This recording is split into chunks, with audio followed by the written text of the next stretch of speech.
Marriage అయ్యి 25 ఏళ్ళు అయింది ఇప్పుడు. ఓకే, 25 కంటే ఎక్కువైంది. ఓకే.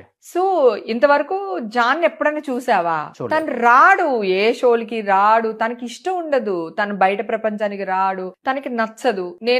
నాకే చాలా బాధ ఉండింది యాక్చువల్ గా. ఏంటి రాడు, బర్త్డే అయితే ఒక గులాబీ పువ్వు కొనివ్వరు, కనీసం ఒక ఆర్ట్ షేప్ లో బెలూన్ కూడా కొనివ్వడు మా ఆయన. అట్లా నాకు ఫీల్ అయ్యేదాన్ని నేను యాక్చువల్ గా. తను ఎక్స్పోజ్ చేయలేరు, అంటే ఎక్స్ప్రెషన్ లేదు తనకి, తను అంతే. మరి ఎట్లా ప్రేమించారు? ఏమో అలా ప్రేమించాను. పెళ్లి చేసుకుంటా అన్నాడు. ప్రేమిస్తానంటే చేసుకునేదాన్ని కాదేమో మరి. పెళ్లి చేసుకుందామా అని అడిగాడు, అడగడమే.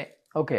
రే ఇండస్ట్రీలో ఉండి పెళ్లి చేసుకుందాం అంటున్నాడు ఏంటి ఈ అబ్బాయి అని కొత్తగా అనిపించింది నాకు. సో అది ఆ ఒక్క వర్డ్ నచ్చింది, పెళ్లి చేసేసుకున్నా. పడిపోయారు దానికే ఇంకా. దానికే. మా ఆయన 4,000 సంపాదిస్తే నేను 4,000 సంపాదిస్తే బతికేద్దాం అనుకున్నా. అదే మైండ్ సెట్ అంతే. మా హస్బెండ్ కి కంప్లీట్ కంప్లీట్. మా హస్బెండ్ ఆయన ముస్లిము, నేను హిందూ.